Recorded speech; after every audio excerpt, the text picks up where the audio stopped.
Very good morning, hello and welcome back to your own channel. मैं हूं doctor आलोक पुरोहित, आपका health coach.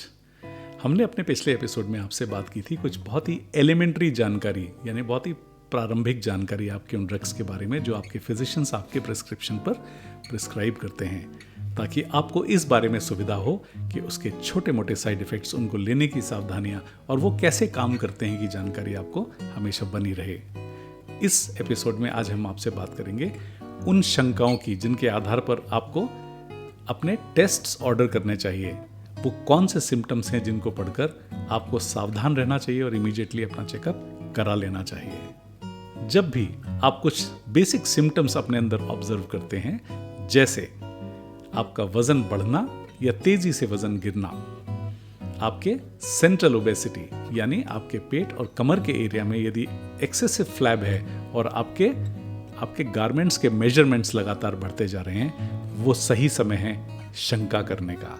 उसके अलावा फ्रीक्वेंट यूरिनेशन, फ्रीक्वेंट थर्स्ट, आप बार बार बहुत ज़्यादा पानी पी रहे हैं। इसके अलावा अगर आपको लगता है कि आप बार बार इन्फेक्शंस से पीड़ित हो रहे हैं, यूरिनरी ट्रैक्ट के इन्फेक्शंस, बार बार सर्दी जुकाम होना, इम्यूनिटी से रिलेटेड किसी तरह का कोई प्रॉब्लम, या छोटा मोटा कभी hypertension once in a while discover होना, अगर इस तरह के कुछ सिम्टम्स आपको नज़र आते हैं, साथ में आपको काफ़ी थकावट वगैरह भी अगर महसूस होती है, तो आपको इमीडिएटली कुछ अपने टेस्ट्स को ऑर्डर करना चाहिए, ताकि आपको ये मालूम चल सके कि जो संभावना या जो शंका आपको लगती है उसमें कुछ सत्यता है या नहीं।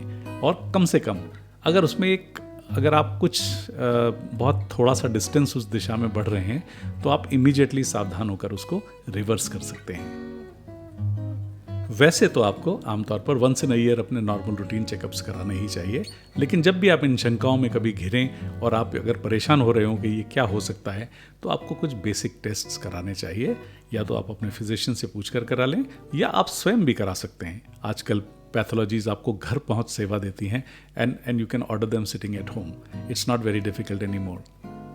सबसे पहले आप अपना जब ब्लड शुगर का टेस्ट कराते हैं, तो उसमें 4 या 5 पैरामीटर्स आपको कराने चाहिए।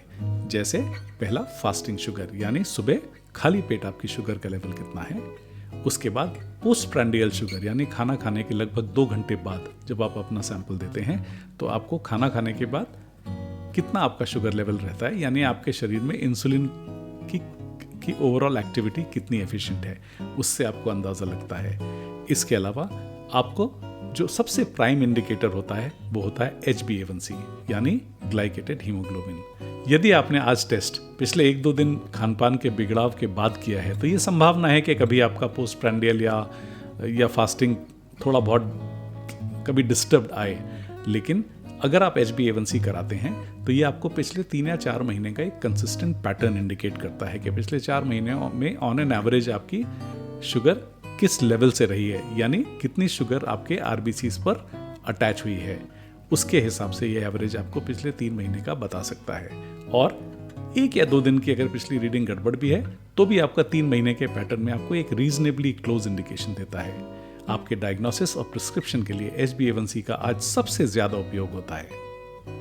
अगर आप शुरुआती शंका में हैं, तो आपको अपना सी पेप्टाइड टेस्ट जरूर कराना चाहिए। सी पेप्टाइड आपको हमेशा इस बात का इंडिकेशन देता है कि आपका पैनक्रियास किस हिसाब से फंक्शन कर रहा है। यदि सी पेप्टाइड के लेवल्स आपके अच्छे हैं, इसका अर्थ है कि आपका पैनक्रियास अभी हेल्दी है और सफिशिएंट मात्रा में इंसुलिन आपके लिए प्रोवाइड कर रहा है। और सी पेप्टाइड के लोअर लेवल्स या बहुत ही ज़्यादा मिनिमल लेवल्स ये इंडिकेट करते हैं कि आप टाइप 1.5 या टाइप 1 की तरफ जा रहे हैं, जहाँ पर इंसुलिन सेक्रेट करने की आपके पैनक्रियास की क्षमता घट रही है या खत्म हो रही है। यदि आप एक परफेक्टली नॉर्मल हेल्दी इंडिविजुअल हैं और रूटीन कोर्स में अपना टेस्ट कराते हैं, तो एक इंसुलिन रेजिस्टेंस का टेस्ट आप अपने रूटीन चेकअप में ज़रूर शामिल करें, क्योंकि ये चेकअप, जिसको हम HOMA-IR के नाम से जानते हैं, इंसुलिन रेजिस्टेंस का टेस्ट, ये किसी भी उम्र में इंसुलिन रेजिस्टेंस शुरू हो सकता है। और यदि इस टेस्ट के परिणाम आपको थोड़े भी पॉजिटिव आते हैं, तो आपको बहुत सावधान होकर उसी स्टेज से उसका रिवर्सल शुरू कर देना चाहिए अपने लाइफस्टाइल में बदलाव के साथ। ये जितना जल्दी आपको मालूम चलेगा, आप उतना ही एफिशिएंटली और उतना ही तेज़ी से उस स्थिति में जाने से बचेंगे जिसे भविष्य में हम प्री डायबिटीज़ या डायबिटीज़ कहते हैं। अपने नॉर्मल रूटीन में आपको अपना LFT यानी लिवर फंक्शन टेस्ट ज़रूर कराना चाहिए। इसमें विशेष तौर पर AST और ALT ये दो बहुत इंपॉर्टेंट टेस्ट्स होते हैं।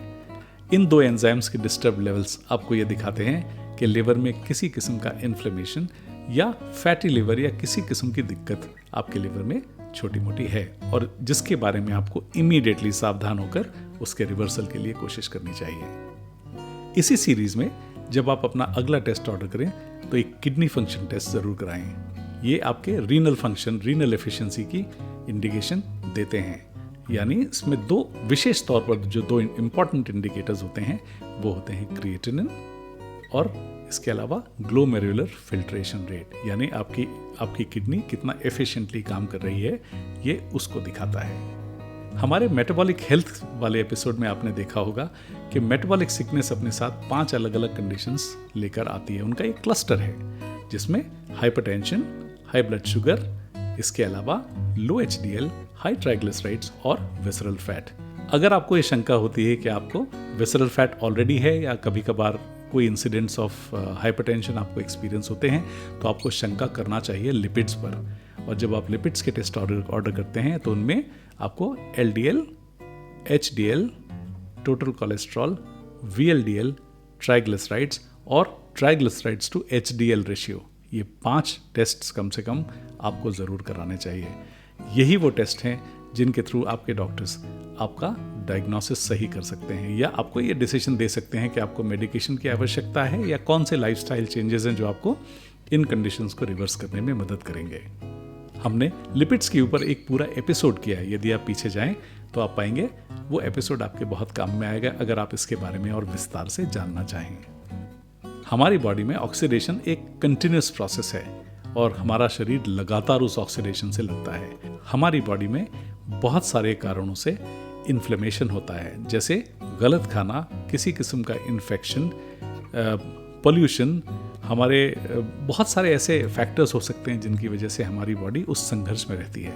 यानी उस ऑक्सीडेशन से लड़ने में हमारे अंदर फ्री रेडिकल्स लगातार निकलते हैं, इन्फ्लेमेशन हमारे शरीर में लगातार चलता है। ये सूजन हमारी आर्टरीज में हो सकती है, हमारे लिवर में हो सकती है, हमारे अलग अलग ऑर्गन्स में हो सकती है, जहाँ पर बहुत ज़्यादा बॉडी रेजिस्ट करती है किसी भी चीज़ को या लगातार किसी न किसी ट्रॉमा से गुजरती है, या तो एक्सेसिव फूड या एक्सेसिव अल्कोहल या फिर हाई ब्लड शुगर या किसी भी तरह के ऐसे डिस्टर्बेंसेस हो सकते हैं जो आपको इन्फ्लेमेशन दे सकते हैं।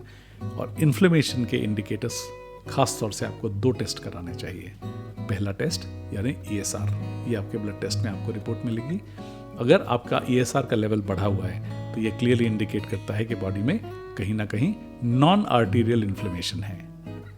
और यदि आप उसका दूसरा टेस्ट कराएं जिसको हम कहते हैं CRP, सी रिएक्टिव प्रोटीन, ये आपको दूसरा इंडिकेशन देता है इन्फ्लेमेशन आपकी बॉडी में एग्जिस्ट करता है या नहीं। इनके बढ़े हुए लेवल से आपको बहुत सावधान रहना चाहिए और इनको कंट्रोल करने के लिए इमीडिएटली अपने लाइफस्टाइल में आपको परिवर्तन करने चाहिए। अगर आपको थोड़ी भी शंका अपनी आईसाइट या इस तरह की किसी चीज़ पर है तो वंस इन अ ईयर आपको अपना आईसाइट का चेकअप ज़रूर कराना चाहिए, बिकॉज इंसुलिन रेजिस्टेंस जब आगे बढ़ता है डायबिटीज़ की दिशा में तो लंबे समय तक शुगर अनडिटेक्टेड होती है और वो अनडिटेक्टेड शुगर कई बार आपको सबसे पहला असर दिखाती है आपके विजन के ऊपर। यानी जब आप चेकअप कराने जाएंगे तो हो सकता है आपका चश्मे का ओवरऑल नंबर चेंज होता हो फ्रीक्वेंटली, आपको कभी कभी धुंधला दिखता हो या कभी ऐसा कोई आपको इशारा मिले कि आपकी आईज अगर वीक हो रही हैं तो शंका कीजिए इमीडिएटली और अपने आई स्पेशलिस्ट से ज़रूर बात कीजिए। पैथोलॉजी आजकल आमतौर पर होम डिलीवरी बेसिस पर चल रही है और आप आसानी से इन टेस्ट को बैठ के ऑर्डर कर सकते हैं। एक सैंपल आप देंगे और आपके पास ज़्यादा से ज़्यादा विद इन 24 आवर्स वो रिपोर्ट आपको व्हाट्सएप पे या ईमेल पर भी डिलीवर हो जाती है। लेकिन इस जगह पे जब आप किसी भी शंका में हों तब हमेशा एक बहुत ही विश्वसनीय लैब का चुनाव कीजिए। यानी कोई भी ऐसी जगह जहां आपको भरोसा हो, जहां के क्रेडेंशियल्स अच्छे हों।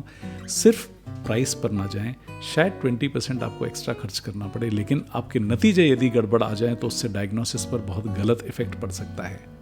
और कोई भी अगर ऐसे कॉन्ट्रास्टिंग नतीजे आते हैं जो एक दूसरे से मेल नहीं खाते हैं, तब आप हो सकता है कि आपके फिजिशियंस भी उस रिपोर्ट पर शंका करें। इसलिए आप पहले से एक अच्छी लैब का चुनाव कीजिए और बहुत ही ट्रस्टवर्दी और क्रेडिबल रिजल्ट्स के आधार पर आप अपने फिजिशियन से बात करें। अगर आपके घर में 4 या 5 लोग हैं और शायद कुछ बुजुर्ग भी हैं, तो आपके घर में 2 या 3 छोटी मोटी चीज़ें हमेशा उपलब्ध होनी चाहिए, जैसे स्फिग्मोमैनोमीटर यानी ब्लड प्रेशर चेक करने के लिए एक मशीन आपके पास ज़रूर होना चाहिए।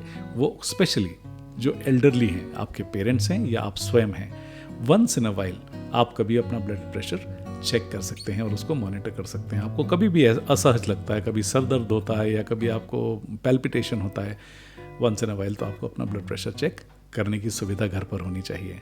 और इतनी एजुकेशन आप घर में 1 या 2 लोगों को ज़रूर दें कि वो ब्लड प्रेशर चेक कर सकें।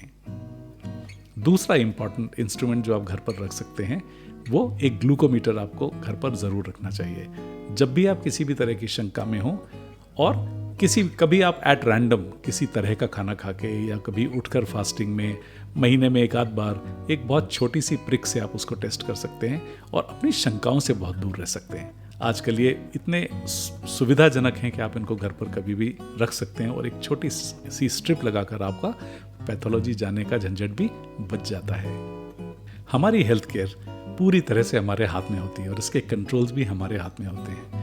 आप जानते हैं मेटाबॉलिक सिकनेस, जिसमें डायबिटीज़ भी शामिल है, ये काफ़ी सालों पहले शुरू होती है और इसके इंडिकेशंस जब आपको शुरुआती तौर पर मिलते हैं, वो समय होता है सावधान होकर अपने चेकअप्स को इमीडिएटली कराने का, ताकि आप उन प्रोग्रेसिव कंडीशंस को बढ़ने से उसी समय रोक लें, अपने कदम बहुत जल्दी पीछे खींच लें।